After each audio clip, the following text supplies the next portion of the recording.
स्वतःचे स्वतःवरील सुनियोजन, self management.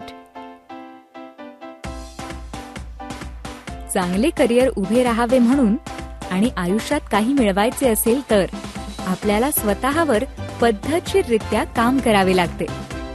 सातत्याने आपल्यामध्ये काही गोष्टी किंवा सवयी बाणवाव्या लागतात.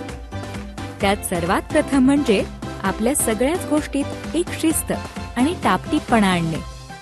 शिस्तबद्ध आणि टापटीपीचे आयुष्य वैयक्तिक प्रगतीसाठी आवश्यक असते. आपला दिनक्रम जर शिस्तबद्ध नसेल तर वेळेची हानी तर होतेच, पण कामेही वेळेत होत नाही. वस्तूंची शोधाशोध, कामाची चालढकल, पर्यायी होणारी घाई आणि त्यातून उद्भवणारी चूक आणि मग त्याची सावरासावर, यात जो वेळ जातो तो आपल्याला यश मिळण्याची शक्यता कमी करत जातो.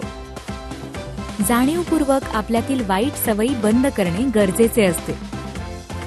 आपल्याबद्दल दृष्टिकोन असा हवा की काही टीका आपल्या वाट्याला आली तर त्यातूनही ज्याचा आपल्या प्रगतीला हातभार लागेल असे काही शिकता आले पाहिजे.